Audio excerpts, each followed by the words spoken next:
وَلَقَدْ آتَيْنَا مُوسَىٰ 9 آيَاتٍ بَيِّنَاتٍ فَاسْأَلْ بَنِي إِسْرَائِيلَ إِذْ جَاءَهُمْ فَقَالَ لَهُ فِرْعَوْنُ إِنِّي لَأَظُنُّكَ يَا مُوسَىٰ مَسْحُورًا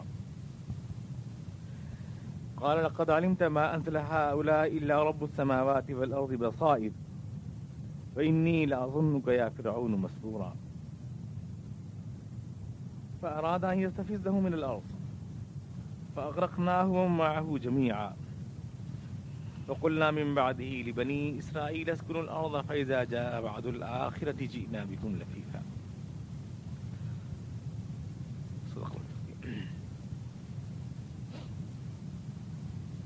ہم نے تو موسیٰ کو 9 نشانیاں عطا کی تھیں جو صریح طور پر دکھائی دے رہی تھیں. اب تم یہ خود بنی اسرائیل سے پوچھو کہ جب موسیٰ ان کے ہاں آئے تو فرعون نے یہی کہا تھا کہ اے موسیٰ میں تو یہ سمجھتا ہوں کہ تم پر کسی نے جادو کر دیا ہے. موسیٰ نے جواب میں کہا تھا کہ تو خوب جانتا ہے کہ یہ بصیرت افروز نشانیاں زمین اور آسمان کے رب کے علاوہ کسی نے نازل نہیں کی. میں تو سمجھتا ہوں کہ فرعون تو خود ایک شابت زدہ آدمی ہے. آخرکار فرعون نے ارادہ کیا کہ موسیٰ اور بنی اسرائیل کو زمین سے اکھاڑ پھینکے، مگر ہم نے اسی کو اور اسی کے ساتھیوں کو اکٹھا غرق کر دیا. اور اس کے بعد بنی اسرائیل سے کہا کہ اب تم زمین میں بسو، پھر جب آخرت کے وعدے کا وقت آن پورا ہوگا تو ہم سب تم کو ایک ساتھ سمیٹ لیں گے. وَلَقَدْ آتَيْنَا مُوسَىٰ 9 آيَاتٍ بَيِّنَاتٍ ہم نے موسیٰ کو تو 9 نشانیاں عطا کی تھی. تو پچھلی آیات میں آپ نے سنا تھا کہ حضور سے معجزات کے مطالبے تھے. مطالبے یہ تھے کہ آپ ہمارے لیے دریا بہائیں اور کھجوروں کے انگوروں کے باغ پیدا کریں، زمین پھاڑ کے چشمے جاری کریں، نہریں رواں کریں، سونے کے گھر بن جائیں وغیرہ وغیرہ.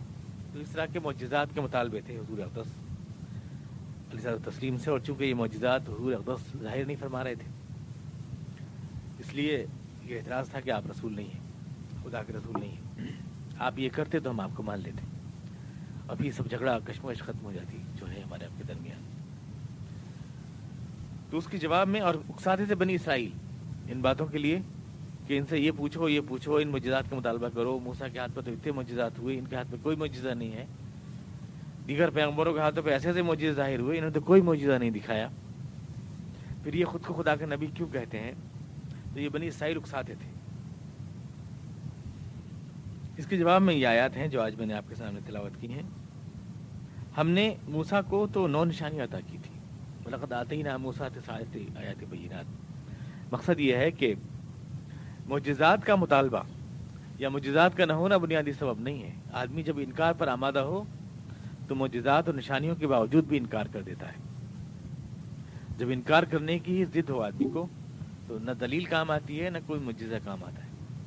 چنانچہ فرعون کے سامنے موسیٰ علیہ السلام نے معجزات پیش کیے لیکن اس نے تو انکار کر دیا. پھر بھی معجزات کے باوجود بھی انکار کر دیا. 9 نشانیاں دی، 9 کی 9 کا انکار کر دیا. اس نے کسی کو تسلیم نہیں کیا اور یہ جواب دیا کہ تجھ پہ جادو ہے، خود تو جادو زدہ آدمی ہے. وہی بات جو حضور کے بارے میں کہی جا رہی ہے آج کی، یہ بھی جادو زدہ آدمی ہے، وہی موسیٰ علیہ السلام کے بارے میں کہی گئی. اور پھر یہ بھی دیکھو کہ ان کا انجام کیا ہوا، ایسا کہنے والوں کا انجام کیا ہوا. تو بات یہ نہیں ہے کہ حضور معجزہ نہیں دکھا رہے ہیں اس لیے خدا کا رسول نہیں مان رہے. ایسے معجزے 10 بھی دکھا دیں تو نتیجہ جس کو انکار کرنا ہے وہ انکار کرے گا اور تسلیم نہیں کرے گا. جو دلائل سے نہ مان سکا، اللہ کی آیات سے اور بینات سے نہ مان سکا، وہ معجزات سے بھی نہیں مانے گا. یہ بات سمجھانی ہے. وَلَقَدْ آتَيْنَا مُوسَىٰ 9 آيَاتٍ بَيِّنَاتٍ ہم نے موسیٰ کو تو 9 نشانیاں عطا کی تھی. 9 نشانیاں یعنی حضور سے تو ان کا مطالبہ تھا کہ آپ ہمارے لیے باغات پیدا کریں انگور کے، اور یہ کہ تمام چیزیں جو کھجور کے اور زمین پھاڑ کے چشمے جاری کریں. اس طرح کے مطالبے تھے سونے چاندی کے. اور ان کو جو معجزات دیے گئے موسیٰ علیہ السلام کو وہ یہ تھے کہ ان پہ قحط نازل ہوا اور باقاعدہ اعلان کے بعد قحط نازل ہوا. موسیٰ علیہ السلام نے کہا کہ اگر تم نے میرا انکار کیا تو تم پر قحط نازل ہوگا. 2 معجزے تو ان کے ساتھ پہلے سے تھے، یعنی ان کی لاٹھی جو ہے وہ اشتہا بن جاتی تھی موسیٰ علیہ السلام کی، اور ہاتھ وہ اپنے بغل میں سے نکالتے تھے تو ید بیضا، سورج کی طرح چمکنے لگتا تھا ہاتھ. یہ معجزات تھے جو موسیٰ علیہ السلام کو الگ سے دیے گئے انفرادی. لیکن اس کے علاوہ قوم کے تعلق سے جو معجزات آپ کو دیے گئے تو اس کا تذکرہ 9ویں پارے میں قرآن کریم کے قال الملؤ کے بارے میں ہے. یہ معجزات یہ تھے کہ موسیٰ علیہ السلام نے باقاعدہ اعلان کرنے کے بعد یہ کہا کہ تم دانے دانے کو ترس جاؤ گے، کھانے کے لیے کچھ نہیں رہے گا اگر میرا انکار کرو گے. یہاں تو کھانے کی بات کر رہے ہیں کہ یہ ہمارے لیے باغات لاؤ اور فلاں لاؤ اور فلاں لاؤ، تو ہم اس معجزوں کو مان رہے ہیں کہ ہمارے لیے یہ اترے وہ اترے، کھجوریں اترے، انگور اترے. وہاں پر جو معجزہ دیا گیا اس کا بالکل برعکس تھا موسیٰ علیہ السلام کو. اس کا حوالہ اللہ تعالیٰ دے رہا ہے کہ ہم نے ان کو معجزات دیے تھے. نتیجہ کیا نکلا؟ 9 معجزات ہم نے ان کو دیے، ید بیضا کا اور عصا کا معجزہ. اس کے علاوہ 7 معجزات ان کو یہ دیے. وَلَقَدْ أَخَذْنَا آلَ فِرْعَوْنَ بِالسِّنِينَ وَنَقْصٍ مِّنَ الثَّمَرَاتِ لَعَلَّهُمْ يَذَّكَّرُونَ فَلَمَّا جَاءَتْهُمُ الْحَسَنَةُ قَالُوا لَنَا هَٰذِهِ وَإِن تُصِبْهُمْ سَيِّئَةٌ يَطَّيَّرُوا بِمُوسَىٰ وَمَعَهُ فَأَرْسَلْنَا عَلَيْهِمُ الطُّوفَانَ وَالْجَرَادَ وَالْقُمَّلَ وَالضَّفَادِعَ وَالدَّمَ آيَاتٍ مُفَصَّلَاتٍ. پہلے ان پر قحط آیا، اس کے بعد پھر ان کی فصلیں برباد ہوئیں، اس کے بعد ان پر طوفان آئے پانی کے، اس کے بعد ٹڈیاں ان کی فصلوں کو کھا گئیں، اس کے بعد چیچیاں اس غلے میں پیدا ہو گئیں، اس کے بعد مینڈک جو ہے تمام بحر و بر میں پھیل گئے، اس کے بعد جو بھی غذا انہوں نے کھائی وہ خون بن گئی. ہر چیز کا اعلان پہلے سے موسیٰ علیہ السلام نے کیا کہ ایسا ہوگا اور ویسا ہوا. پہلے تو ان کے دانے دانے کو ترس گئے، قحط آیا. اخذنا آل فرعون بالسنین، قحط آیا ان کے اوپر. لگتا ہے ایسا کہ یہ معجزات پے در پے پیش آئے، جس طرح قرآن کریم نے بیان فرمایا ہے اس طرح سے پیش آئے. یعنی پہلے قحط پڑا، قحط کے بعد جب ہاتھ جوڑے موسیٰ علیہ السلام کے پاس آئے کہ اللہ سے دعا کرو قحط دور ہو جائے ہمارا، فصلیں پیدا ہونے لگیں ہماری. تو فصلیں پیدا ہوئیں لیکن نقص من الثمرات، یعنی فصلوں میں جلا لگ گیا، پوری پیداوار نہیں ہوئی، پورا پیداوار نہیں اٹھا پائے، پروڈکشن جو ہے متاثر ہوا. نقص من الثمرات یہ اس کے بعد آیا ہوگا، قحط کے بعد. یعنی اللہ تعالیٰ نے مہلت دی ہوگی مگر بہت محدود، تھوڑی بہت پیداوار ہوئی ہوگی. لیکن اس کے باوجود بھی جب نہیں مانے ہوں گے، نقص ثمرات کے بعد پھر آئے ہوں گے موسیٰ علیہ السلام کے پاس، اور پھر کہا ہوگا کہ فصلیں ٹھیک سے پیدا ہو جائیں ہماری ٹھیک سے.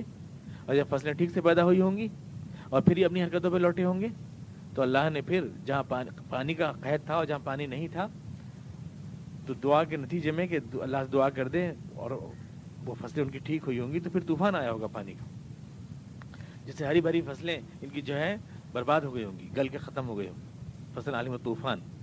اس کے بعد پھر آگے ہاتھ پیر جوڑے ہوں گے کہ یہ طوفان بھی رک جائے. پہلے تو پانی نہیں تھا اور اب پانی کا طوفان آگے الٹا ہو گیا، اس لیے اس کو رکوا دیجیے، اب ہم ٹھیک ہو جائیں گے. تو پھر ٹھیک ہوئے ہوں گے. اس کے بعد ان کی ہری بھری فصلوں پر ٹڈیاں آ گئی ہوں گی، الجراد، طوفان والجراد، جو ان کی فصلوں کو چاٹ گئی ہوں گی. اس کے بعد پھر آئے ہوں گے موسیٰ علیہ السلام کے پاس اور پھر اس طرح سے کہا ہوگا کہ ہمارے لیے اللہ سے دعا کریں یہ عذاب ہٹ جائے، ہم پھر مطیع و منقاد ہو جائیں گے. تو اس کے بعد پھر جو دھان یہ جو فصلیں کاٹ کے لائے ہوں گے کھلیانوں میں جو بھری ہوں گی انہوں نے غلہ فصلوں سے، اس کے اندر یعنی یہ پڑ گئے ہوں گے گھن جو ہوتے ہیں لگے ہوں گے، قمل، اس میں گھن لگ گئے ہوں گے. گویا پہلے فصلیں نہیں ہوئیں، پانی نہیں برسا، پھر پانی برسا تو سیلاب آیا، پھر اس کے بعد فصلیں ہوئیں تو ان کو ٹڈیاں کھا گئیں، ٹڈیوں سے رکے تو پھر غلے کاٹ کے گھر کو لائے تو اس کے اندر جو ہے گھن پڑ گئے. اور پھر جب اس کے بعد جب گھن پڑ پھر آئے ہوں گے موسیٰ علیہ السلام کے پاس اور اس کے بعد وہ گھن دور ہوئے ہوں گے اور پھر وہ مینڈکوں کا عذاب ان کو پر آیا. پھر جو غذا پکائی، روٹی سالن جو بھی پکاتے تھے وہ سب خون سے بھر جاتا تھا. یہ سارے معجزات موسیٰ علیہ السلام کے باقاعدہ چیلنج کے بعد ان پر آئے، پے در پے آئے.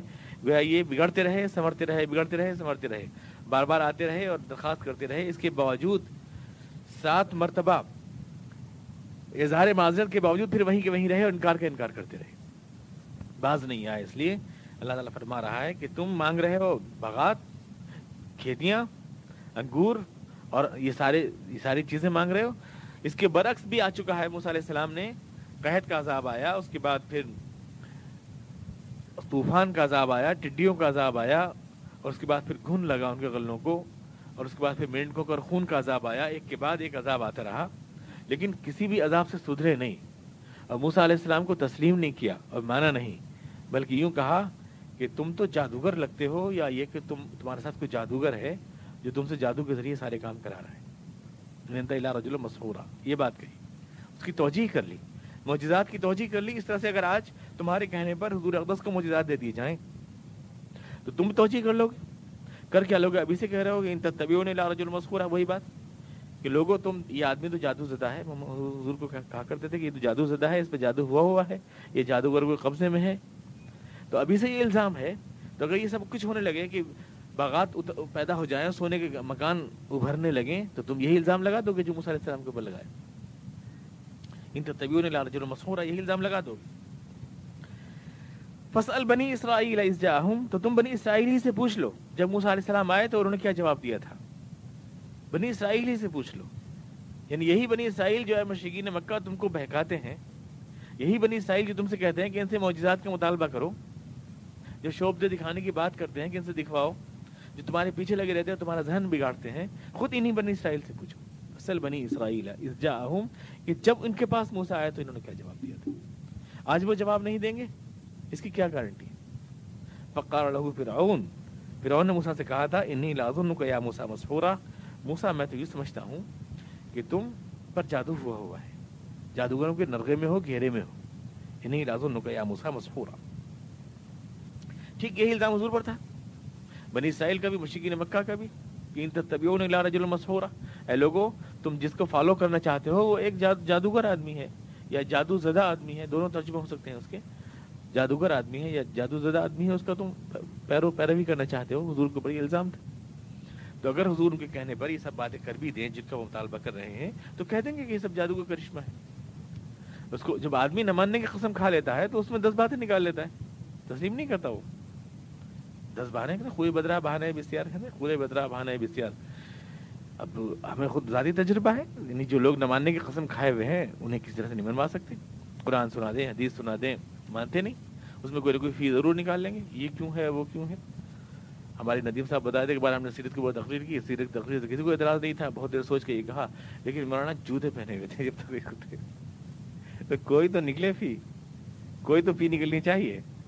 وہ لکھا ہے یہ, یعنی وہ جو ہیں مرزا مظہر جان جانا لطیفہ ان کا, کہ وہ بیوی آئی کہتی ہوئی کہ تم ہو. میں دیکھا آج ایک بزرگ اڑ رہے تھے, اللہ کی عبادت میں یہ کرشمہ حاصل کیا انہوں نے, آنگن کے اوپر اڑ رہے تھے. ایک تم ہو, بیٹھے ہو گھر میں, خامخواہ لوگوں پر زہد و تقویٰ کا روب گانٹ رکھا ہو, کچھ بھی نہیں, آج تک تو کوئی معجزہ دیکھا نہیں تم سے. تو کہنے لگے کہ وہ میں ہی تو تھا جو اڑ رہا تھا, بیگم میں ہی تھا وہ جو میں اڑ رہا تھا. تو بولی اچھا, تبھی تو ٹیڑے ٹیڑے اڑ رہے تھے. تو جب آدمی کو فی نکالنا ہو تو نکال لیتا ہے کسی نہ کسی بات میں. تو یہ ساری باتیں اگر حضور اقدس کر بھی دیں تو 10 الزام کہ یہ تو جادو ہے یا جادوگر ہے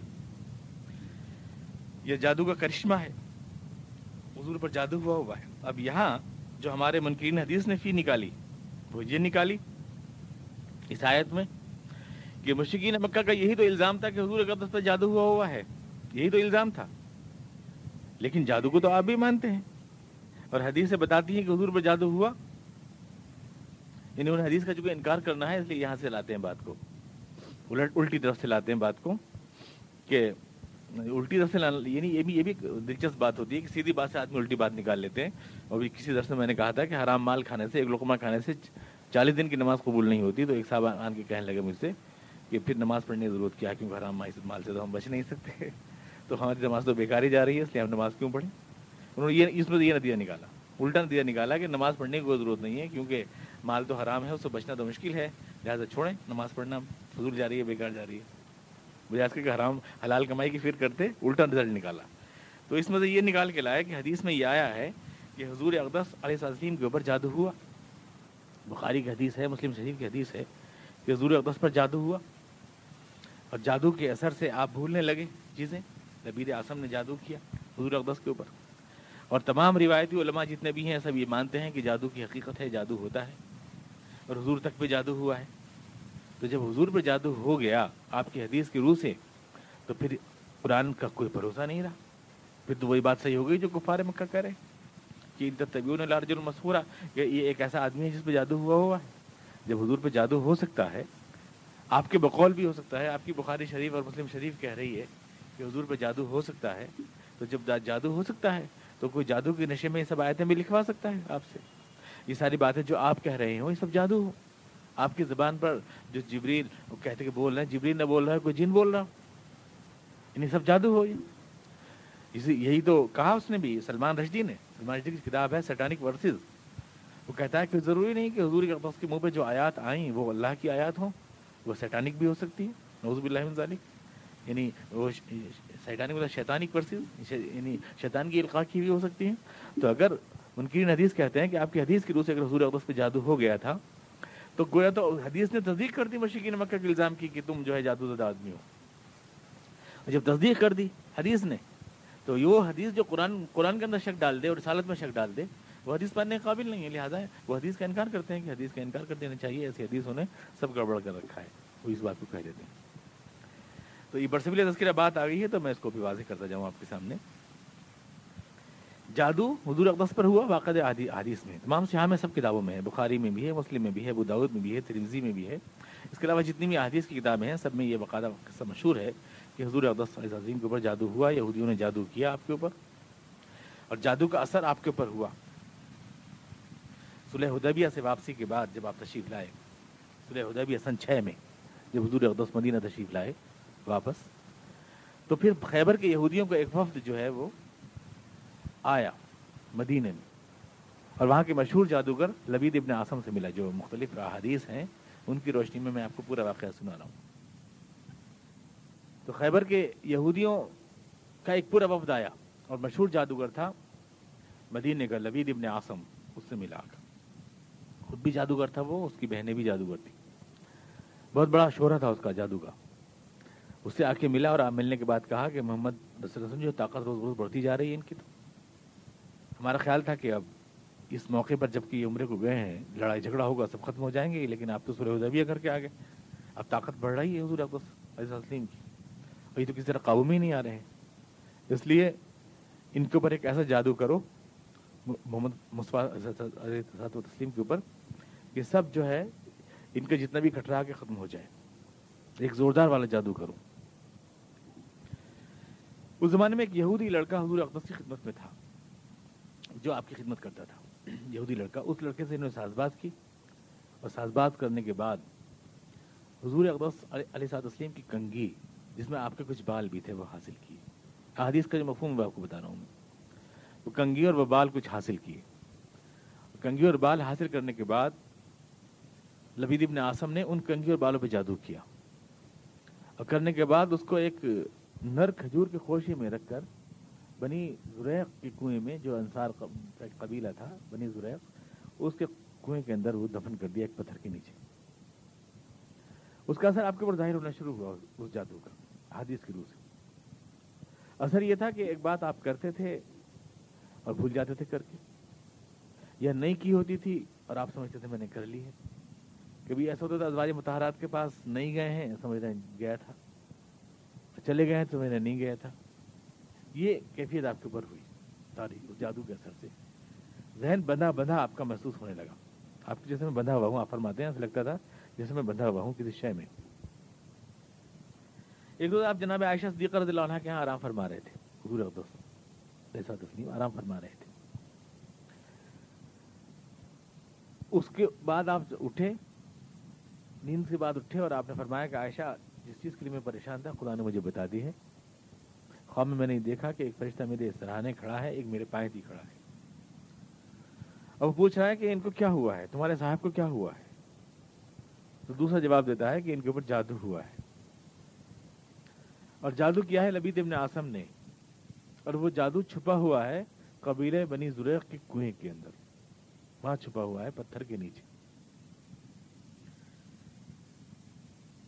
اس خواب کے بعد آپ نے دو صحابہ کو، حضرت علی مرتضی اور جناب عمار ابن یاسر کو، حضرت زبیر کو، تینوں کو آپ نے بھیجا اس کنویں پر، انہوں نے اس کنویں کا پانی الیچا، اور پانی الیچنے کے بعد وہ پتھر جو تھا اس میں ہٹایا، اس پتھر کے نیچے سے یہ کنگھی اور آپ کے بال، اس میں کنگھی میں گانٹھیں لگی ہوئی تھیں، 11 گانٹھیں، حضور اقدس تشریف لائے، قل اعوذ برب الفلق، قل اعوذ برب الناس، یہ دو صورتیں اللہ تعالیٰ نے آپ کو عطا فرمائیں، یہ ایک ایک آپ آیت پڑھ کے پھونک رہے تھے اور ایک ایک گانٹھ آپ کھول رہے تھے۔ یہ معوذتیں جب پوری ہو گئیں تو آپ فرماتے ہیں میں ایسا ہو گیا جیسے میں آزاد ہو گیا، میرا بندھن کھل گیا، بالکل میں ایسا ہو گیا جیسے میرا بندھن کھل گیا۔ اس کے بعد جو ہے معمولات آپ کی جاری ہو گئی جو تھے۔ تو یہ ہے جو مختلف احادیث کا گویا مضمون ہے. یہاں سے منکرین حدیث نے نکالا کہ اگر حضور اقدس کے اوپر جادو ہو گیا اور آپ پہ جادو کا اثر ہو گیا تو اس کا مطلب تو یہ ہے کہ آپ کو کوئی جادوگر منصب رسالت سے بھی منحرف کر سکتا ہے، یا یہ کہ آپ سے جادو میں کچھ بھی بات کہلوا سکتا ہے، یا کوئی آیت جو اللہ کی آیت نہ ہو وہ اللہ کی آیت بنا کے آپ پیش کر سکتے ہیں. یہ ہو سکتا ہے جادو کا اثر. تو ایسی روایت قابل تسلیم نہیں ہے جو حضور کے اوپر جادو کا اثر بتا رہی ہے، قابل تسلیم نہیں ہے. اس لیے چونکہ حدیث کی معتبر ترین کتابوں میں یہ روایت موجود ہے، اس لیے وہ سرے سے حدیث کا ہی انکار کر دیتے ہیں کہ حدیث جو ہے قابل اعتبار نہیں ہے، یہ وہ کہہ دیتے ہیں. تو سوال تو یقیناً پیدا ہوتا ہے، سوال تو پیدا ہوتا ہے کہ حضور کے اوپر جادو کا اثر کیوں ہوا. اب پھر دوسرا سوال یہ پیدا ہوتا ہے کہ جادو کی حقیقت کیا ہے، جادو کوئی شے بھی ہے یا نہیں. اس دور میں سائنٹیفک دور ہے، لوگ تو اس چیز کو تسلیم نہیں کریں گے کہ جادو کوئی شے ہو سکتی ہے. آخر وہاں سے بال لی اور کنگھی لی اور وہاں پڑھ کے پھونکا تو وہاں پہ اثر کیسے ہو گیا، حضور اقدس کے اوپر اثر کیسے ہو گیا اس کا. یہ سوالات پیدا ہوتے ہیں اس میں. اور قرآن، لیکن یہ کہ اگر آپ غور کریں، اگر آپ قرآن کریم ہی کے اوپر بیس کریں، صرف آپ حدیث کو کہتے ہیں کہ حدیث غلط ہے، آپ نے کہہ دیا حدیث غلط ہے اور آپ نے چھٹکارا پا لیا اس طرح کی چیزوں سے. لیکن خود اس قرآن کریم میں دیکھیں، مثلا یہ اگلی پارے میں دیکھیں کہ موسیٰ علیہ السلام جو ہے کھڑے ہیں، موسیٰ علیہ السلام موجود ہیں فرعون کے دربار میں، وہاں جادوگر موجود ہیں اور جادو کا مقابلہ ہو رہا ہے، جادو کیا جا رہا ہے موسیٰ علیہ السلام کے اوپر. تو دیکھیے قرآن کریم کے جو الفاظ ہیں وہ صاف ہیں بالکل. قرآن کریم صاف طور سے یہ بات کہہ رہا ہے کہ موسیٰ علیہ السلام پر جادو کا اثر ہوا، ان کی جادوگروں کا اثر ہوا جادو کا. حدیث کو تو آپ نے یہ کہہ کے انکار کر دیا کہ حدیث جو ہے حضور پر جادو کا اثر دکھا رہی ہے، لیکن خود قرآن شریف بھی تو دکھا رہا ہے موسیٰ علیہ السلام کے اوپر جو ہے جادو کا اثر ہوا. تو اس سے معلوم ہوا کہ جادو کوئی شے ہے اور یہ کہ اس کا اثر ہوتا ہے اور پیغمبر پہ بھی ہو سکتا ہے. یہ دیکھیے قال یا موسیٰ، قالوا یا موسیٰ اما ان تلقی و اما نکون اول من القی. جادوگر موسیٰ علیہ السلام سے بولے موسیٰ تم پہلے پھینکتے ہو اپنی چیز یا پہلے ہم پھینکیں اپنی چیز. قال بل القوا، موسیٰ نے کہا نہیں تم ہی پھینکو پہلے. فاذا حبالهم وعصيهم يخيل الیہ من سحرهم انها تسعى. یکایک دیکھتے کیا ہیں کہ ان کی رسیاں اور ان کی لاٹھیاں جادو کے زور سے موسیٰ کو دوڑتی ہوئی محسوس ہوتی ہیں. یخیل الیہ من سحرهم انها تسعى فاوجس فی نفسه خیفة موسیٰ. موسیٰ اپنے دل میں ڈر گیا، اس جادو سے موسیٰ اپنے دل میں ڈر گیا. اوجس فی نفسه خیفة موسیٰ، تو ڈر گئے، ڈر کا اثر محسوس کیا، اس جادو کے چکر میں آ گئے. ان کو ایسا لگا کہ جیسے سانپ دوڑ رہے ہیں، حالانکہ رسیاں تھیں. تو موسیٰ علیہ السلام پر اثر ہوا، ان کی آنکھوں پر اثر ہوا، ان کے دل پر اثر ہوا. صاحب ظاہر ہے جادو کا، جو قرآن کریم کی شہادت ہے.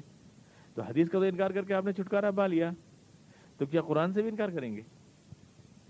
حدیث جو قرآن کا بھی انکار کریں گے. تو قرآن کریم کے اندر موجود ہے. اور پہلی بارے میں آپ نے دیکھا ہوگا کہ پہلی بارے میں کہا گیا وما يعلمان من احد حتى يقولا انما نحن فتنة فلا تكفروا ويتعلمون منهما ما يفرقون به بين المرء وزوجه. کہ بابل کے دونوں فرشتے ہاروت اور ماروت جو ہے وہ چیز سکھاتے تھے لوگوں کو جس سے شوہر اور بیوی کے درمیان جدائی ہو جائے. وما هم بضارين به من احد الا باذن الله. تو جادو کی حقیقت ہے، اور جب احادیث میں باقاعدہ ہمارے عقائد میں شامل ہے کہ جادو حق ہوتا ہے، جادو حق ہے، جادو کی حقیقت ہے، جادو کی حقیقی شے ہے. اور یہ احادیث جتنی بھی ہیں جو حضور اقدس پہ جادو ہونے کے بارے میں آتی ہیں، ظاہر ہے چونکہ سیاہ کی کتابوں میں ہے، اس لیے قابل تسلیم ہے. اب سوال آپ کا یہ ضرور پیدا ہو سکتا ہے کہ پیغمبر پہ جادو کا اگر اثر ہو جائے تو اس کی باتوں کا بھروسہ نہیں رہتا. تو اصل میں یہ آگے بڑھ کر کہی جانے والی بات ہے. جادو ایک مادی چیز ہے، مادی اثر ہوتا ہے اس کا. پیغمبر جسمانی طور سے متاثر ہوتا ہے اس کیا سے؟ ایسا نہیں ہے. جادو نے کوئی ایسا اثر کیا ہو موسیٰ علیہ السلام پر یا حضور اقدس کے اوپر جس سے آپ منصب رسالت، آپ جو رسول ہونے کی حیثیت ہے وہ متاثر ہوئی ہو، ایسا کوئی ثبوت نہیں ہے. ایسا کوئی ثبوت نہیں ہے. آپ کی ذات متاثر ہوئی، لیکن بحیثیت رسول آپ متاثر ہوئے ہوں، آپ نے کوئی حکم اللہ کی طرف غلط منسوب کر دیا ہو، کوئی آیت قرآن میں بڑھا دی ہو، کوئی حکم شرع بڑھا دیا ہو، ایسا کوئی ثبوت نہیں ہے. رسول، آپ کی رسول ہونے کی حیثیت پر کوئی فرق نہیں پڑا جادو ہونے سے. لیکن آپ کی ذات متاثر ہوئی تو ذات تو آپ کی، جیسے پتھر کسی نے مارا تو آپ کے زخم ہوا، آپ جو ہے احد کے اندر گر گئے گڑھے میں، آپ زخمی ہو گئے، کڑیاں گھس گئیں آپ کے، تلوار کے زخم آپ کے لگے. تو تلوار اگر پیغمبر کے جسم کو کاٹ سکتی ہے اور پتھر اگر جسم زخمی کر سکتا ہے تو جادو بھی پیغمبر کی ذات کو متاثر کر سکتا ہے. ذات کو جو پیغمبر کی متاثر کر سکتا ہے لیکن رسول ہونے کی حیثیت کو متاثر نہیں کر سکتا. رسول ہونے کی حیثیت متاثر نہیں ہوئی آپ کی، ذاتی اعتبار سے آپ متاثر ہوئے. جیسے آپ کی طبیعت ابھی بھی ہوتی تھی، آپ بیمار بھی پڑتے تھے، بخار بھی ہوا آپ کو بخاری میں انتقال بھی ہوا، تو بخار بھی آپ کو ہوا، تو جب بخار کا اثر آپ کے اوپر ہو سکتا ہے، اس طرح سے ایک اثر ہو گیا اس کا آپ کے اوپر جادو کا. لیکن آپ کی رسول ہونے کی حیثیت بالکل ایسا کوئی ریکارڈنگ نہیں ہے، نہ کوئی حدیث بیان کرتی ہے اس طرح کی بات کہ آپ رسول ہونے کی حیثیت متاثر ہوئی اور آپ نے اس عالم میں کوئی ایسی آیت پڑھی ہو کہ بعد میں کہا ہو کہ ارے میں نے جادو میں کہہ دیا تھا یہ قرآن کی آیت نہیں ہے، یا کوئی حکم ایسا آپ نے دے دیا ہو جو قرآن کی تعلیمات کے مطابق نہ ہو. ایسی کوئی روایت نہیں. حالانکہ اس کمبخت نے سلمان رشدی نے وہ سٹانک ورسز میں وہ واقعہ پیش کیا ہے تلکل غرانیق الاولیٰ والا کہ سورہ والنجم حضور اقدس تلاوت کر رہے تھے، تو سورہ والنجم کے اندر آپ نے 2 آیات پڑھ دیں ایسی تلکل غرانیق الاولیٰ وان شفاعتہن لترتجی، کہ یہ بت جو ہیں یہ بھی نیک ہیں اور ان کی بھی عزت کی جانی چاہیے اور یہ بھی اللہ کا حضور شفاعت کریں گے. یہ 2 آیتیں آپ نے پڑھ دیں. والنجم اذا ہوا ما ضل صاحبکم وما غوا وما ينطق عن الهوى، اور اسی میں آگے چل کر آپ نے کہہ دیا کہ تلک الغرانیق العلا وان شفاعتہن لترتجی. یہ اس نے سلمان رشدی نے جو اپنی کتاب کا پورا پلاٹ بنایا ہے وہ اس کے اوپر بنایا ہے. حالانکہ اس واقعے کی اصل حقیقت صرف یہ ہے کہ حضور اقدس علیہ السلام جو ہے سورہ والنجم تلاوت فرما رہے تھے اور صحابہ کرام کے مجمع آپ کے پیچھے نماز پڑھ رہا تھا، صفیں بنایا گیا تھا. شریر کفار میں سے کسی نے حضور کی آواز میں آواز ملا کر یہ 2 آیتیں پڑھ دی. حضور اقدس تلاوت کر رہے تھے تو مذاق اڑانے کے لیے وہ حضور کی لے میں لے ملاتے تھے اور قافیے میں قافیہ ملاتے تھے. تو کسی شریر آدمی نے یہ کیا کہ والنجم کی تلاوت کے دوران زور زور سے کہنے لگا کہ تلک الغرانیق الاولیٰ وان شفاعتہن لترتجی. پیچھے کھڑے مشرکین طالب علم لگے کہ حضور نے یہ پڑھ دیا اب ہمارا جھگڑا ختم ہو گیا، اس طرح کہنے لگے. تو سارے واقعے کی حقیقت یہ ہے، لیکن اس نے اس کو اصل واقعہ قرار دے کر پورا ناول اس کو بکھیرا ہے جو ہے سیٹانک ورسی. بہرحال جادو جو ہے وہ اس کی حقیقت ہے، اور یہ معوذتین جو دی گئی ہیں قل اعوذ برب الفلق اور قل اعوذ برب الناس باقاعدہ جس میں یہ جادو کے علاج کے لیے دی گئی حضور اقدس کو، اور حضور اقدس علیہ السلام اس کے بعد کتنی بار ایسے واقعات پیش آئے کہ جادو زیادہ لوگوں پہ پڑھ کے پھونکا گیا ان کو. اور خود آپ کا معمول تھا کہ آپ رات کو اپنے اوپر پڑھ کے پھونکتے تھے ان دونوں صورتوں کو، قل اعوذ برب الفلق قل اعوذ برب الناس کو اپنے اوپر پڑھ کے پھونکتے تھے، جس میں ہے ومن شر النفاثات فی العقد، میں ان لوگوں کے شر سے پناہ مانگتا ہوں جو گانٹھوں میں پھونکے مارتے ہیں، یعنی جادوگر ہیں جو گانٹھوں میں پھونکے مارتے ہیں. تو گویا جادو کی حقیقت ہے اور وہ پیغمبر کی ذات کو بھی متاثر کرتا ہے، جیسا آپ نے قرآن کریم کی آیت میں دیکھا کہ موسیٰ علیہ السلام کی ذات کو متاثر کیا اس جادو نے.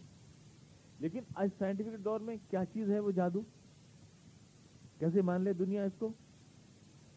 تو یوں سمجھیں کہ اصل میں اگر سائنٹیفک اندازہ آپ سمجھنا چاہتے ہیں کہ دنیا میں نفس کا اور جسم کا ایک بڑا جوڑ ہے، یعنی ہمارا جو نفس، ہمارا جو نفسیات ہے اور ہمارا جو جسم ہے، ان دونوں میں ایک جوڑ ہے، زبردست جوڑ ہے.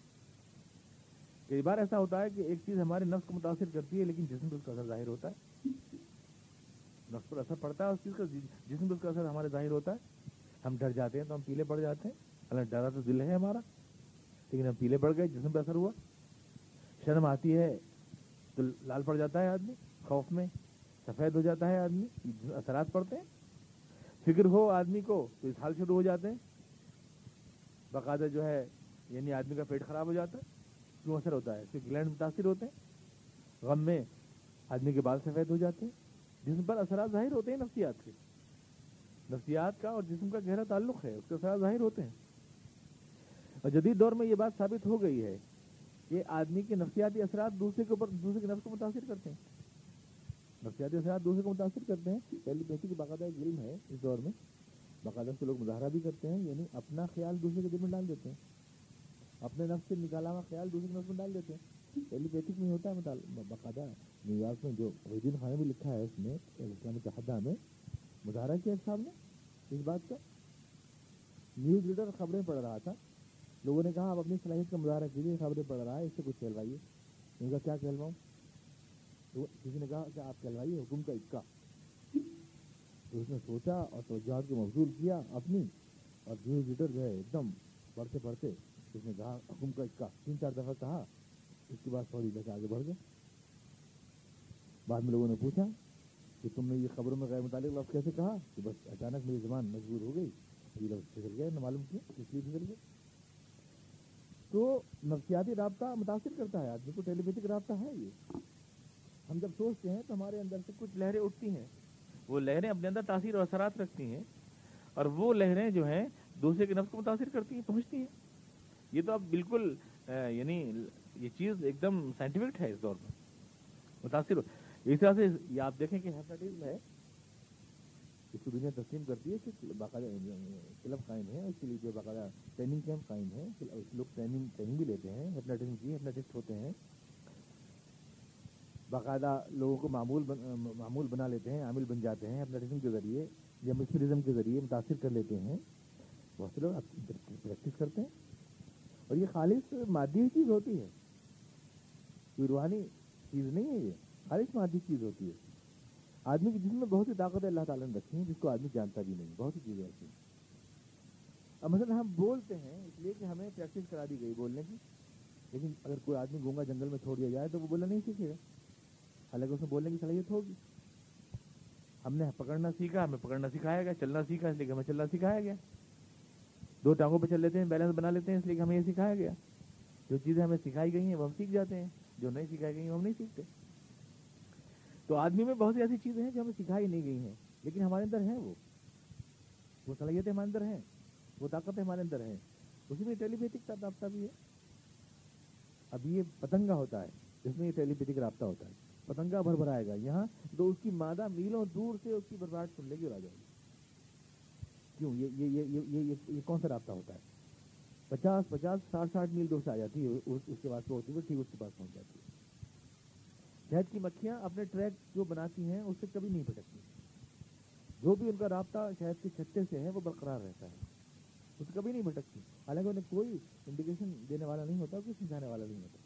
تو ہمارے اندر بہت سی ایسی صلاحیتیں پوشیدہ ہیں جو جانوروں میں ہیں، کیا وہ ہمارے اندر نہیں ہوں گی؟ ہمارے اندر بھی ہیں. انسان تو کامل مخلوق ہے اللہ تعالیٰ کی. اب مثلا ہیپناٹزم ہے، جیسے آدمی کے اندر کاپر ہے، جیسے آدمی کے اندر لوہا ہے، آئرن ہے، آدمی کے ریڈ سیلس ہوتے ہیں جو خون کے، اس کے اندر آدمی کا ہیموگلوبن ہوتا ہے، آدمی میں آئرن ہوتا ہے، آدمی میں چونا ہوتا ہے، فاسفیٹ ہوتا ہے آدمی میں. اسی طرح سے آدمی کے اندر میگنیٹ بھی ہوتا ہے، آدمی میں میگنیٹ بھی ہوتا ہے، آدمی اس کا استعمال جانتا نہیں ہے. اور یہ میگنیٹ جو ہے باقاعدہ اس گھٹنوں کی رال میں آدمی کے ہوتا ہے، جو گھٹنے آدمی کے ہیں اس کی رال میں میگنیٹ ہوتا ہے. اس کے استعمال کا طریقہ آدمی سیکھ لے، جو آنکھوں کے ذریعے سے گھٹنوں کی رال بہت زیادہ اس میں خرچ ہوتی ہے، انویسٹ ہوتی ہے، متاثر ہو جاتے ہیں. تو یہ چیز ہے خالص مادی. ہمارے اندر یہ چیز بھی ہے، اشراق کا مادہ ہمارے اندر ہے. ہمارے اندر اپنے خیالات اور نفسانی تاثرات کو دوسری طرف منتقل کرنے کا مادہ ہے. اس کی پریکٹس اگر ہم کر لیں تو ہم اپنے ان تاثرات کو دوسرے تک پہنچا سکتے ہیں کسی بھی ذریعے سے، لیکن ہمیں اس کی پریکٹس نہیں ہوتی. بہت سے لوگ اس کی پریکٹس کر کے اس کا مظاہرہ کر بھی رہے ہیں آج کل. اور اب تو یہ اس پہ کام ہو رہا ہے کہ ہم جو ہے اپنی اسی صلاحیت سے کام لے کر آئندہ جیسے ریموٹ کنٹرول بنایا ہے کہ ریموٹ کنٹرول آپ صرف ریڈیائی لہروں سے کنٹرول کر لیتے ہیں، ٹی وی کھول لیتے ہیں اور سارے کام آپ ریموٹ کنٹرول، دروازے بند کر لیتے ہیں، دروازے کھول لیتے ہیں ریموٹ سے. بہت سے کام ریموٹ سے آپ کر رہے ہیں. اس ریموٹ کنٹرول میں ریڈیائی لہروں یا سیل کے ذریعے سے آپ کی نفسیاتی لہریں استعمال ہونے لگیں. اس کے اوپر کام ہو رہا ہے. یعنی آپ سوچیں اور دروازہ کھل جائے. وہ لہریں جو آپ کے سوچتے وقت آپ کے دماغ سے نکلتی ہیں انہیں کو کنورٹ کر کے ریڈیائی لہروں میں تبدیل کر لیں اور وہ کام جو ریموٹ کرتا ہے وہ آپ کا دماغ کرنے لگے. یہ اس مطلب نظریے کے اوپر کام کر رہے ہیں سائنسداں. بغیر انہوں نے ہماری سوچ کے فوٹو تک کھینچے، ایسے کیمرے بنا لیے ہیں سوچ کے فوٹو کھینچ لیتے ہیں کہ آپ اس وقت غم کے خیالات سوچ رہے ہیں یا خوشی کے خیالات سوچ رہے ہیں. اس طرح کی چیزیں بنا لی ہیں لوگوں نے.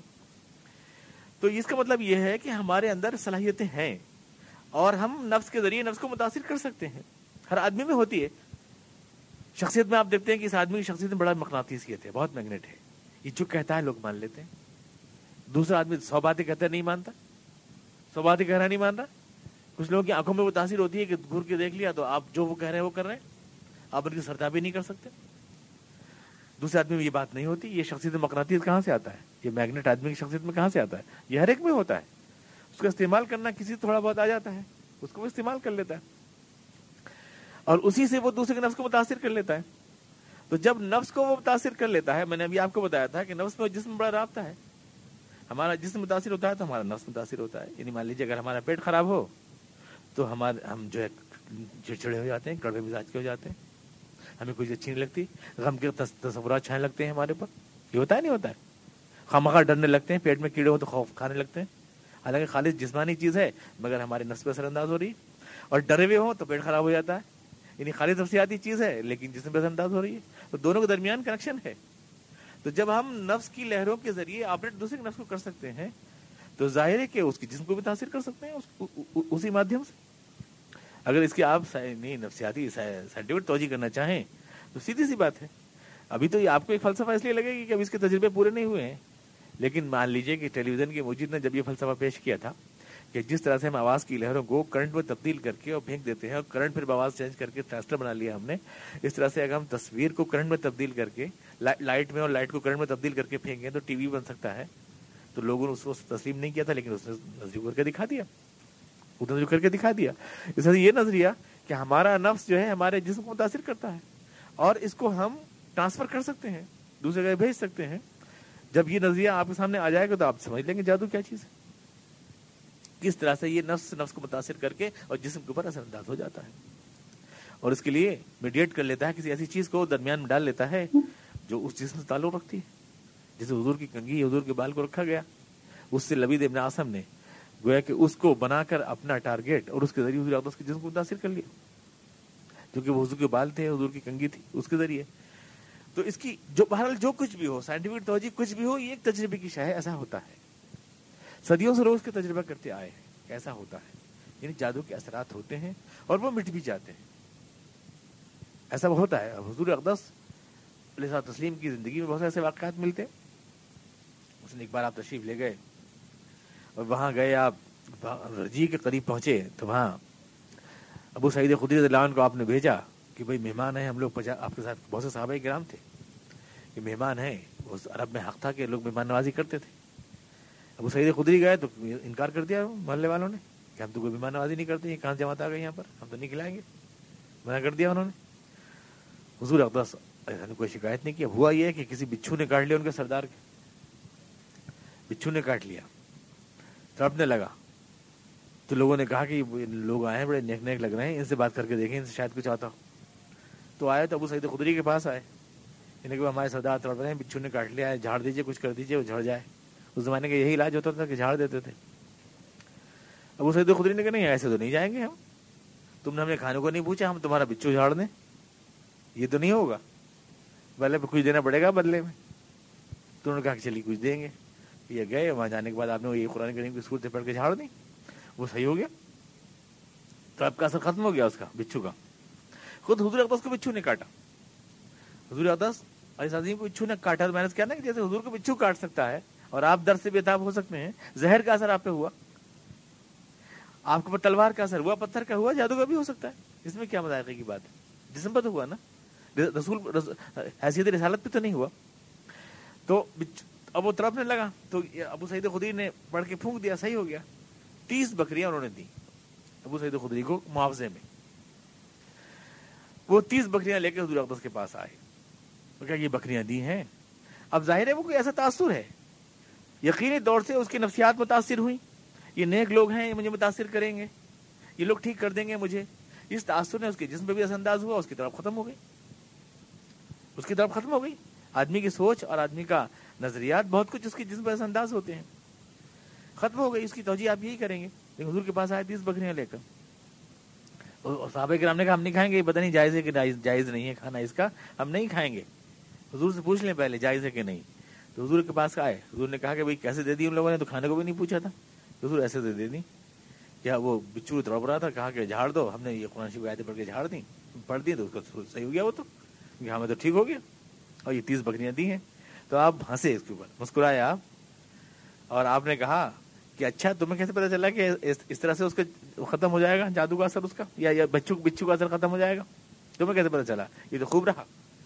اور آپ نے کہا کہ ٹھیک ہے, ان لوگوں نے مہمان نوازی نہیں کی تھی, بکریاں انہوں نے دی ہیں, تم کھاؤ, بلکہ میرا بھی حصہ لگاؤ اس میں. یہ آپ نے ارشاد فرمایا. اب اس حدیث کو استدلال بنا کے ہمارے جتنے روحانی مذہب والے ہیں سب نے جو ہے عورتوں سے وصول کرنے شروع کر دیے 80-100 روپے, کہ دیکھیے حضور نے جب 30 بکریوں میں اپنا حصہ لگوایا تو ہم بھی لگوائیں گے. حالانکہ وہاں سیاق یہ ہے کہ وہاں ان لوگوں نے مہمان نوازی نہیں کی. صحابہ کرام وہاں کے رواج کے اعتبار سے اس کے مستحق تھے کہ ان کی مہمان نوازی کی جاتی, ان کو صحیح بدلہ ملا اور پنشمنٹ ملا. اس مہمان نوازی کے اگینسٹ آپ نے ان بکریوں کو قبول فرمایا. وہ ایک مستثنا صورتحال ہے, کہیں نہیں ملتی کہ زندگی میں آپ نے بہت سو کو سورہ یہ معوذتین پڑھ کے آپ نے پھونکی ہیں. امام حسین کو ایک دفعہ پڑھ کے پھونکی, کسی کو معاوضہ تھوڑی لیا آپ نے, کبھی معاوضہ نہیں لیا قرآن کریم کی عنایات کا. تو یہ بات کہ جادو ہوتا ہے اور جادو کا اثر بھی ہوتا ہے, اور یہ کہ سائنٹیفک بھی ہے, اور یہ کہ تجربے کی شے ہے. تو تجربہ ہے, سینکڑوں ہزاروں لوگوں لاکھوں لوگوں کا تجربہ ہے, اثرات ہوتے ہیں. بہت سے لوگ ایسے ہوں گے, آپ جانتے ہوں گے کہ تمام جا رہے ہیں میڈیکل, سارے جتنے بھی ہاسپٹل ہیں انہوں نے سالے کھون ڈالے لیکن مرض کا علاج نہیں ہوا, اور ہوا تو ایک معمولی سے اس میں ہو گیا, کسی بھی چیز میں دعا میں ہو گیا. دعا کے اثرات ہوتے ہیں. اللہ تبارک تعالیٰ ہی تو دعا میں بھی اثر دیتا ہے, اور وہی تو دوا میں بھی اثر دیتا ہے. دوا میں اثر کہیں اور سے تھوڑی آتا ہے. تو اگر دوا میں اثر ہے تو دعا میں اثر کیوں نہیں ہوگا؟ وہ ایک ہی جگہ سے تو آتی ہیں دونوں چیزیں. لفظوں میں بھی وہی تاثیر بھرتا ہے, اور دواؤں اور جڑی بوٹیوں میں وہی تاثیر بھرتا ہے. نہیں تو وہ تو بھی گھاس پھوس, اور کیا ہے, وہ بھی تو گھاس پھوس ہے. حقیقت میں تو اللہ ہی ہر چیز میں تاثیر پیدا کرنے والا. تو اگر اس نے لفظوں میں تاثیر رکھی ہے تو یہ کوئی مذائقہ, یہ کوئی استحالے کی بات نہیں ہے, وہی ہے پیدا کرنے والا.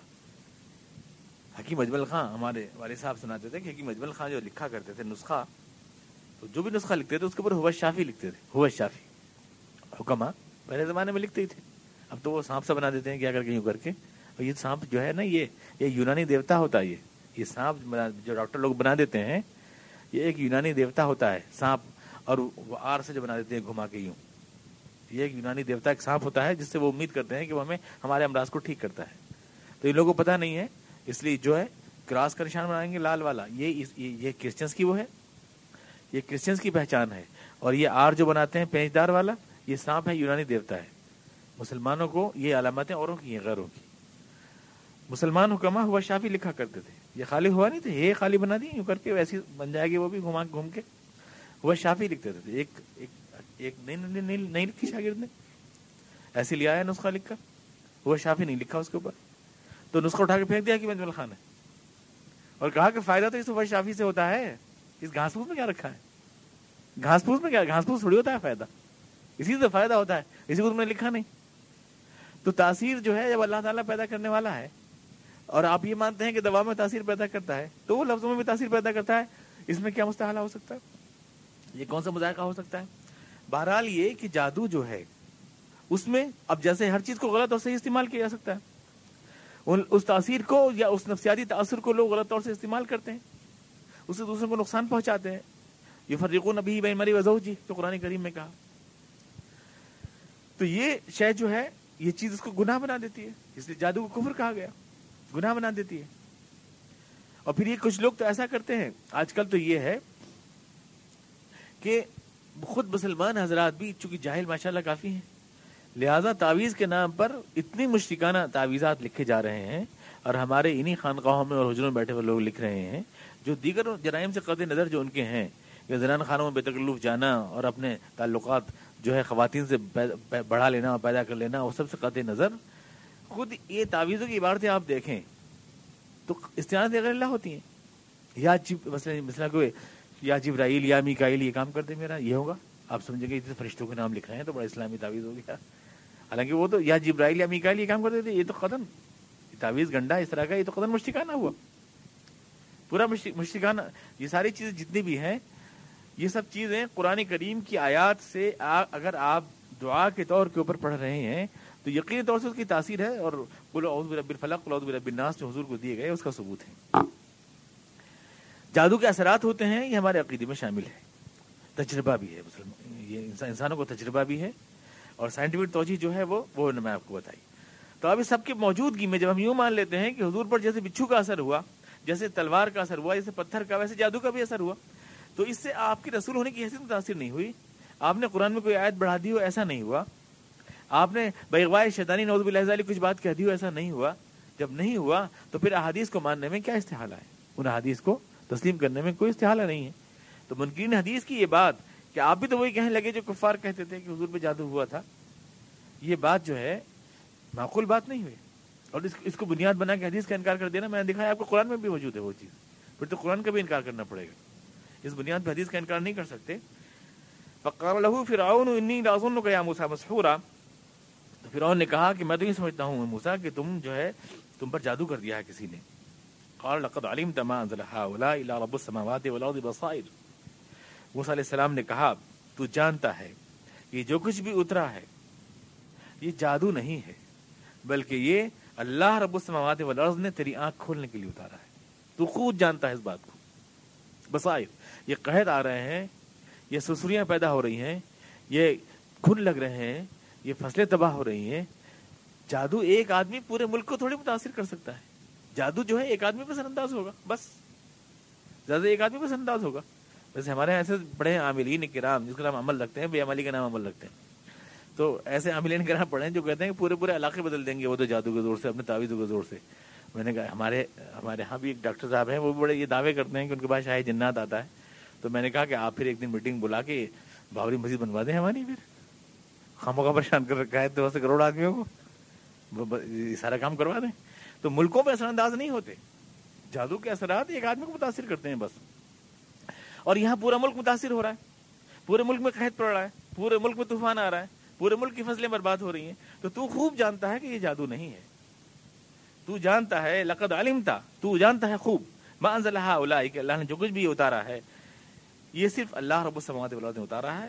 بصائر تیری آنکھ کھولنے کے لیے اتارا ہے. تو عبرت پکڑنے کی جگہ اس کو جادو کا نام دے کر خامخواہ بات کو الٹنے پلٹنے کی کوشش کر رہا ہے. آدمی جب حقیقت کو پہچان لے تو اس کا انکار نہیں کرنا چاہیے, لیکن وہ انکار کر رہا ہے. تو موسیٰ علیہ السلام کہہ رہے ہیں انی لاظنک یا فرعون مسبورا, تو مجھ کو کہہ رہا ہے کہ میں جادو زدہ ہوں, مسحور ہوں, مجھے تو ہی شامت زدہ لگ رہا ہے. انی لاظنک یا فرعون مسبورا, تو ہی شامت زدہ ہے کیونکہ تو جان کر انکار کر رہا ہے. لقد علمتا, تو جانتا ہے کہ یہ اللہ رب السماوات والارض کی نازل کردہ ہیں, جان کر انکار کرتا ہے, بےخوفی میں انکار کرتا, تو یہ ہلاکت تباہی کی بات نہ ہوتی. آدمی جب حق کو پہچان کے پھر اس کا انکار کرے یہ تباہ کر دینے والی شے ہوتی ہے. حق کو پہچان گئے اور پھر بھی انکار کر رہے ہیں تو یہ اپنی تباہی کو دعوت دے رہے ہیں. آپ لقد علمتا, تم جان کے انکار کر رہے ہو, اس لیے تم مسبورا, تباہ و برباد ہونے والے ہو, اپنی ہلاکت کو دعوت دے رہے ہو. موسیٰ علیہ السلام نے جواب میں کہا فَأَرَادَ أَن يَسْتَفِزَّهُمْ مِنَ الْأَرْضِ, تو فرعون نے اب کیا اسکیم بنائی, یہ نہیں کہ سچائی کے سامنے جھک جاتا بلکہ یہ کہ سچ والوں کو جھکائے. اب یہ اسکیم بنائی. کشمکش کی دو شکلیں ہوتی ہیں ختم کرنے کی, یا تو آپ سچ کے سامنے جھک جائیں, نہیں تو ان لوگوں کو جھکا دیں, ختم کر دیں انہیں. کشمکش کی دو شکلیں ہوتی ہیں. تو اس نے یہ اسکیم بنائی کہ ان کو جھکا دے. يَسْتَفِزَّهُمْ مِنَ الْأَرْضِ, اس نے ارادہ کیا کہ موسیٰ بنی اسرائیل کو اکھاڑ پھینکے. یہ ارادہ کیا اس نے, بجائے اس کے کہ حق کو مان لیتا, حق والوں کو اکھاڑ دینے کی اسکیم بنائی اس نے, اس کے مقابلے میں کہ اگر یہ رہے تو یہ تو میرے لیے عذاب بن جائیں گے. فَأَغْرَقْنَاهُ, لیکن نتیجہ برعکس نکلا. اس نے ان کو اکھاڑنے کی اسکیم بنائی تھی, وہ خود غرق ہوا. فَأَغْرَقْنَاهُ وَمَن مَّعَهُ, اور اس کی جتنے ساتھی تھے جو اس کے معاون تھے اور مددگار تھے وہ سب غرق ہوئے. اس کا مطلب یہ ہے کہ جب اللہ کی پکڑ آتی ہے تو خالی ان لوگوں پہ نہیں آتی ہے جو اللہ کی پکڑ کو دعوت دیتے ہیں, بلکہ ان کے سارے معاونین کے اوپر بھی آتی ہے جو ان کو تعاون دیتے ہیں یا ان کو جو ہے اپنے لفظوں سے یا نعروں سے یا اپنے نظریات سے سہارا دیتے ہیں. وہ سب بھی اللہ کی پکڑ سے پھر نہیں بچتے, وہ سب بھی نہیں بچتے. ہندوستان میں جب کبھی بھی سیکولرزم پہ خدا کا عذاب نازل ہوگا تو خالی سیکولرزم برباد نہیں ہوگا بلکہ جتنے اس کے جھنڈا اٹھانے والے مماحو ہیں سارے کے سارے برباد ہوں گے, کیونکہ مددگار بھی نہیں بچتے.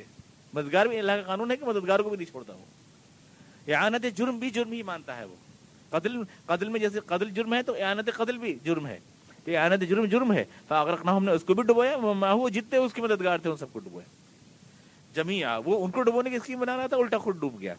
یہ مشرکین مکہ کو سنایا جا رہا ہے. تم محمد رسول اللہ صلی اللہ علیہ وسلم کو تباہ کرنا چاہتے ہو, تم صحابہ کرام کو تباہ کرنا چاہتے ہو, تم ان سے معجزات مانگ رہے ہو, تم ان کا مذاق اڑا رہے ہو, تم نے جادو زدہ کہہ رہے ہو. یہ سب کچھ موسیٰ علیہ السلام سے بھی کہا گیا تھا, ان سے ہی مانگے گئے تھے, ان کو بھی جو ہے مذاق اڑایا گیا تھا, اور اس کے باوجود ان کو اکھاڑ پھینکنے کی اسکیم بنائی گئی تھی, لیکن نتیجہ برعکس نکلا تھا. یہی تمہارے ساتھ بھی ہوگا مشرکین مکہ, نتیجہ برعکس نکلے گا. وَقُلْنَا مِن بَعْدِهِ, اور اس کے بعد ہم نے بنی اسرائیل سے کہا تھا, یعنی فرعون کو اکھاڑ پھینک دیا تھا ہم نے. اس نے فرعون بنی اسرائیل کو اکھاڑ پھینکنا چاہا تھا, ہم نے اس کو اکھاڑ پھینک دیا تھا. اور اس کے بعد بنی اسرائیل سے یوں کہا تھا کہ اس کو اب تم قبضہ کرو زمین کے اوپر. اب تک اس کو موقع دیا ہم نے, لیکن جب لوگ اہل ثابت نہیں ہوتے تو تم قبضہ کرو. اس کو ارض مقدس مراد ہے, ارض فلسطین, اب تم قبضہ کرو, ہم نے یہ موقع دیا. یعنی وہ لوگ جو اکھاڑ پھینکے جا رہے تھے, جو لوگ کمزور بنائے جا رہے تھے, ان کو ہم نے زمین کا مقتدر اور حاکم بنایا. فَإِذَا جَاءَ وَعْدُ الْآخِرَةِ جِئْنَا بِكُمْ لَفِيفًا, لیکن یہ وارننگ بھی دی ہم نے بنی اسرائیل کو کہ جس طرح میں تمہاری طاقت کو سمیٹ لایا ہوں ارض مقدس میں، فلسطین میں، اسی طرح میں ایک بار پھر سمیٹ کے لاؤں گا آخرت کے اندر بھی تم سب کو۔ آج یہاں سمیٹ کے لایا ہوں تاکہ تمہاری صلاحیتوں کا امتحان ہو، کل سمیٹ کے لاؤں گا تاکہ اس امتحان کے نمبر دیے جائیں۔ آج میں تمہیں سمیٹ کے لایا، فیضا جا وعد الآخرتی، اور پھر جب آخرت کا وعدہ آئے گا جئنا بکم لفیفا، تو ہم تمہیں ایک بار پھر سمیٹ لائیں گے تاکہ دیکھیں کہ تم نے کیا کیا۔ یہاں ہم نے تمہیں موقع دیا تھا، طاقت دی، حکمرانی دی، ایک زمین تمہارے حوالے کی، اپنی صلاحیتوں کو ٹھیک استعمال کیا یا استعمال نہیں کیا، تو ہم ہر ایک کا حساب کتاب کر لیتے ہیں۔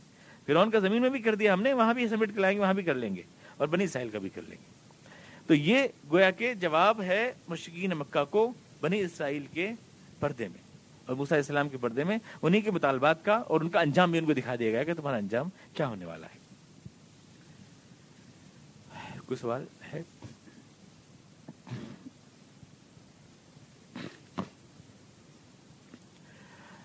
اللهم صل على محمد وعلى ال محمد كما صليت على ابراهيم وعلى ال ابراهيم انك حميد مجيد. اللهم بارك على محمد وعلى ال محمد كما باركت على ابراهيم وعلى ال ابراهيم انك حميد مجيد. ربنا إنا ظلمنا انفسنا وان لم تغفر لنا وترحمنا لنكون من الخاسرين.